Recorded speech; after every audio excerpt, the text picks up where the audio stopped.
తేలడంతో విశాఖలోని వివాదాస్పద హైగ్రీవ భూముల కేటాయింపును ప్రభుత్వం రద్దు చేసింది. రెవెన్యూ స్పెషల్ చీఫ్ సెక్రటరీ ఆర్పి సిసోడియా ఈ మేరకు ఉత్తర్వులు జారీ చేశారు. వైసీపీ హయాంలో అనేక భూ కుంభకోణాల్లో ఇదొకటని చెబుతూ టీడీపీ నేతలు ఈ నిర్ణయం మీద హర్షం వ్యక్తం చేస్తున్నారు. ఇంకోవైపు ఆ ప్రొసీడింగ్స్ నిలిపివేయాలంటూ హైగ్రీవ తరపు న్యాయవాది కోరడంతో 4 వారాల పాటు యథాతథ స్థితికి కోర్టు ఆదేశించింది.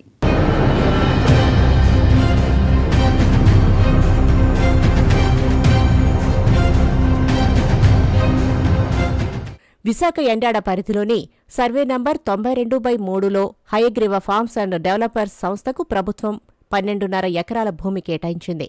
ఆ భూమిలో వృద్ధాశ్రమం, అనాథాశ్రమం కడతామని చెప్పి రాష్ట్ర ప్రభుత్వం నుంచి రాయితీ మీద తీసుకున్న ఆ భూమిలో నిబంధనలకు విరుద్ధమైన నిర్మాణాలు చేపట్టారు. అందుకే భూ కేటాయింపు రద్దు చేస్తూ ఈ నెల 10న రెవెన్యూ శాఖ ప్రత్యేక ప్రధాన కార్యదర్శి మెమో జారీ చేస్తూ దానికి అనుగుణంగా తగిన చర్యలు తీసుకోవాలని కలెక్టర్ను ఆదేశించారు. దీంతో ఈ నెల 11న పంచనామా జరిపి అధికారులు భూమిని స్వాధీనం చేసుకున్నారు.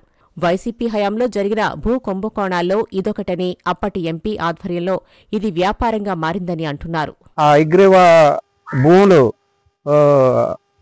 ఓల్డేజ్ హోమ్ కని అన్నారు. తర్వాత విల్లాస్ కట్టడం మొదలు పెట్టారు ఎంవి సత్యనారాయణ గారు. అప్పటి నుంచి కూడా భర్త గారు కానీ వెలపూడి గారు కానీ ఈ భూముల మీద ఫైట్ చేస్తున్నారండి. మేము కూడా కార్యకర్తలు అందరం ఎంతో చేసినా సరే మాకు విలువ లేకుండా చేశారు. అప్పటి నుంచి కూడా చెప్పుకొని వస్తున్నాం. ఈ ఎన్డీఏ ప్రభుత్వం వచ్చిన తర్వాత మంచి నిర్ణయం తీసుకుందండి. అలాగే ఆ పక్కన వాటర్ ట్యాంకులు ఉన్నాయండి, మెయిన్ వాటర్ ట్యాంకులు అండి. కొండవారు ప్రాంతాలన్నీ దగ్గర 3,000-4,000 జనాభా ఉన్నారండి. ఆ జనాభా వాటర్ సప్లై మెయిన్ అదేనండి. ఆ వాటర్ ట్యాంకుల నుంచి సప్లై రావాలి.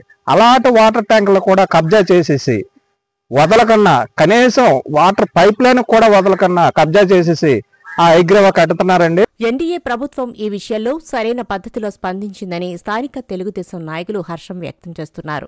ప్రభుత్వాన్ని మోసం చేసి భూములు కబ్జా చేద్దామన్న వాళ్ళందరికీ కూడా చెంపపెట్టు. ఈ హైగ్రీవ భూములు అన్నది ఆ రోజు 2008లో రాజశేఖర రెడ్డి గారు ముఖ్యమంత్రిగా ఉన్నప్పుడు అనాథలకి కడతాను, 30% అనాథలు కడతానని చెప్పి, వృద్ధులు కడతానని చెప్పి తీసుకోవడం జరిగింది.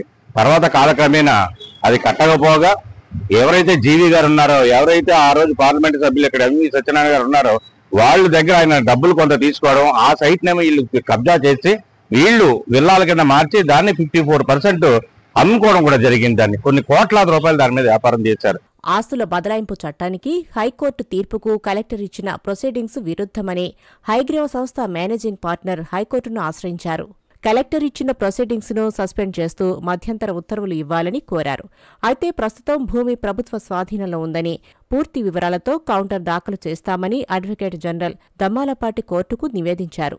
ఇరుపక్షాల వాదనలు విన్న హైకోర్టు స్వాధీనం చేసుకున్న భూమి విషయంలో 4 వారాల పాటు యథాతథస్థితి పాటించాలని రాష్ట్ర ప్రభుత్వాన్ని పిటిషనర్ను ఆదేశించింది. 2 వారాల్లో కౌంటర్ వేయాలని ప్రభుత్వాన్ని కోరింది.